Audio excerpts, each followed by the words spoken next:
తిరుమలలో శ్రీ వెంకటేశ్వర స్వామి చెంతనే వెలసిన జాపాలి తీర్థంలోని హనుమంతుడి గురించి మీకు తెలుసా?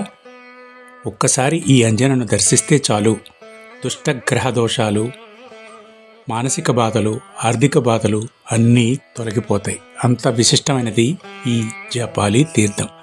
ఇది సాక్షాత్ హనుమాన్ జన్మస్థలం. హనుమంతుడు సాక్షాత్ ఇక్కడే జన్మించాడు. దానికి మనకి చారిత్రకంగా ఎన్నో ఆధారాలు ఉన్నాయి. ఆంజనేయుడికి దేశవ్యాప్తంగా, ప్రపంచవ్యాప్తంగా అనేక ఆలయాలు ఉన్నా హనుమంతుడు జన్మించిన ప్రదేశంగా ఈ జాపాలి తీర్థానికి విశేషమైన ప్రాధాన్యం ఉంది.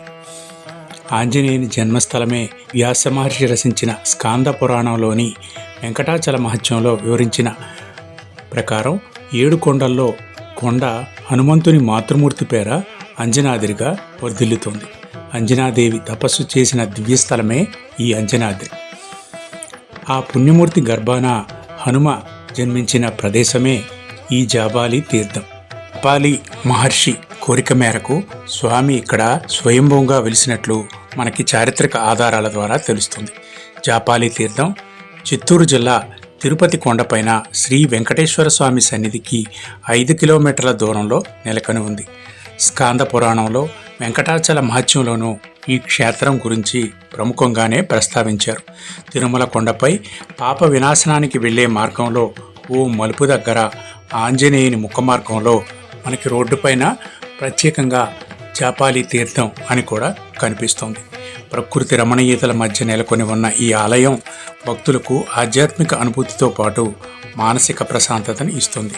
పురాణ గాథ ప్రకారం జాపాలి అనే మహర్షి తపస్సు చేసుకుంటుండగా రుద్రుడు ప్రత్యక్షమై తనకు రాబోయే అవతార విశేషాన్ని ముందుగానే చూపిస్తాడు.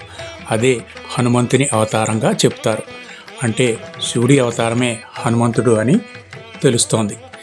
జపం చేయటం వల్ల అవతరించాడు కాబట్టి ఈ క్షేత్రాన్ని జాపాలి అని పేరు వచ్చింది. అన్ని తీర్థరాజ్యాలు వచ్చి చేరుతాయి కాబట్టి జాపాలి తీర్థంగా పేరు పొందింది. వాక్ దోషాన్ని పోగొట్టుకున్న జాబాలి రామాయణంలోని అయోధ్యకాండలో జాబాలి మహర్షి అనకూడని మాటలు అనడం వల్ల వాక్ దోష పాపాన్ని మూటగట్టుకుంటాడు. ఆ వాక్ దోషాన్ని తొలగించుకోవడం కోసం జాబాలి క్షేత్రంలో రామగుండంలో స్నానం ఆచరిస్తాడు. దాంతో ఆయనకున్న దోషం తొలగిపోయిందని పురాణాలు వివరిస్తున్నాయి. అంత విశిష్టమైనది ఈ జాబాలి క్షేత్రం. దీంతో ఆయనకున్న దోషాలు తొలగిపోయినట్లు పురాణం ద్వారా తెలుస్తోంది. హనుమంతుని స్వరూపమే జాపాలి తీర్థంలో వెలసిన హనుమంతుని ఆలయం అత్యంత రమణీయంగా ఉంటుంది. గర్భాలయంలో వెలిసిన స్వామి సింధూర అలంకరణతో ఒక చేత్తో గదను ధరించి రజిత కవచాలంకృతుడై భక్తులకు అభయమిస్తూ దర్శనమిస్తూ ఉంటాడు. స్వామివారి శిరస్సుపై భాగాన సీతారామచంద్ర స్వామి ఉత్సవమూర్తులు కొలువై ఉంటాయి. శ్రీరాముని పాదస్పర్శతో పునీతమైన ప్రదేశం ఇది. రావణ సంహారం తర్వాత సీతా సమేతంగా అయోధ్యకు వెళ్లే ముందు శ్రీరాముడు జాపాలి తీర్థంలో కొంతకాలం విడిది చేసినట్లు కూడా ఓ కథనం ద్వారా తెలుస్తోంది. ఆ సమయంలో శ్రీరామచంద్రుడు స్నానం చేసిన తీర్థానికి శ్రీరామ తీర్థమని, సీతాదేవి జలకమాడిన తీర్థానికి సీతాతీర్థమని పేర్లు వచ్చినట్టు తెలుస్తాయి. ఇప్పటికీ ఇవి ఆలయానికి తూర్పున ఒకటి, పడమరన ఒకటి ఉన్నాయి. తిరుమల శ్రీనివాసుని దర్శనానికి వెళ్ళే వారు జాబాలి తీర్థాన్ని కూడా దర్శించుకోవచ్చు. ఈసారి తిరుమల వెళ్ళినప్పుడు జాబాలి తీర్థాన్ని తప్పనిసరిగా దర్శించుకోండి. జాబాలి తీర్థంలోకి అడుగు పెట్టాలంటే మనకి తప్పనిసరిగా హనుమత్ అనుగ్రహం ఉండాలి. ఆ స్వామి దయ మాత్రమే మనకు కావాలి. స్వామి దయ ఉన్నవారు తప్పనిసరిగా ఈ ఆలయాన్ని సందర్శించుకోగలుగుతారు. ఇక ఆలయ సందర్శనం తర్వాత మనకి అద్భుతమైన అనుభూతి కలుగుతుంది. ఆ స్వామి చేతులు మనకి ఎంతో ఆనందాన్ని కలిగిస్తాయి. ఆ స్వామి రక్ష మనకి లభిస్తుంది. స్వామి అభయం ఇస్తున్నట్లుగా అభయాంజనేయ స్వామిగా మనకి కనిపిస్తాడు. సింధూర వర్ణంలో కనిపించే ఆ స్వామి వైష్ణవ సాంప్రదాయంలో తిలకం ధరించి భక్తుల వైపు తీక్షణంగా చూస్తున్నట్లు ఉంటుంది.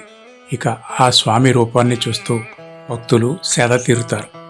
చుట్టూ ఉండే ప్రకృతి రమణీయత మధ్య ఉన్న ఈ ఆలయం ఎంతో ఆహ్లాదకరంగా ఉంటుంది.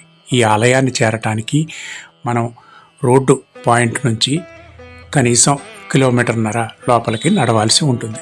లోపలికి నడిచిన తర్వాత మనకి అద్భుతమైన ఆహ్లాదకరమైన అనుభూతి కలుగుతుంది. ఆ స్వామి రూపాన్ని చూసిన తర్వాత మన నడకకు వచ్చిన కష్టం అంతా మర్చిపోతాం. నడక మార్గం కూడా ఎంతో విశిష్టంగా విశేషంగా ఉంటుంది. చుట్టూ ప్రకృతిల మధ్య నడిచే ఆ అద్భుత అనుభూతి మనకి ఆహ్లాదాన్ని ఇస్తుంది. రెండు వైపులా పెద్ద పెద్ద చెట్లు, భారీ వృక్షాల మధ్య సాగించే ఆ నడక, మెట్ల మార్గం ఎంతో విశేషంగా ఉంటాయి. నిజంగా అద్భుతమైన ఈ దర్శనం మనకి ఎంతో ఆహ్లాదాన్ని ఆనందాన్ని కలిగిస్తుంది. ఇక ఆ స్వామి జన్మించిన ప్రదేశంలో ఉండే ఆలయాన్ని వీక్షించాలంటే ఎంత అదృష్టం ఉండాలో కదా. ఇలా దర్శించుకున్న వారు తమ అనుభూతుల్ని పంచుకున్నారు. వారి అనుభూతులని మూటగట్టడం ఎవరి వల్ల కాదు. ఇక ఆ స్వామి అనుగ్రహం పొందిన తర్వాత మనకి గ్రహ బాధలు, పీడలు అన్నీ తొలగిపోతాయి. ఆనందం సొంతమవుతుంది. లక్ష్మి మన చెంత చేరుతుంది. చూశారుగా జాబాలి తీర్థ మహత్యాన్ని. మరిన్ని అద్భుతమైన ఆధ్యాత్మిక విశేషాల కోసం, ఆలయ విశేషాల కోసం భక్తి9 ఛానల్ని సబ్స్క్రైబ్ చేసుకోండి. భక్తి9 ఛానల్ ఎప్పటికప్పుడు ఆధ్యాత్మిక వార్తల్ని, ఆలయ విశేషాలని, హిందూ ధార్మిక విశేషాలని ఎప్పటికప్పుడు తెలియజేస్తుంది. మీరు ఈ విశేషమైన ఈ ఛానల్ని సబ్స్క్రైబ్ చేసుకోండి. నోటిఫికేషన్స్ కోసం బెల్ ఐకాన్ కూడా క్లిక్ చేయండి. మీకు అంతా శుభమే జరుగుతుంది. ఆ హనుమంతుడి అనుగ్రహం మీకు ఎల్లవేళలా ఉంటుంది. జై శ్రీరామ్, జై హనుమాన్. భక్తి9 ఛానల్ని సబ్స్క్రైబ్ చేసుకోండి. ఇంతవరకు ఈ కథనాన్ని విన్నందుకు మీకు ప్రత్యేక ధన్యవాదాలు.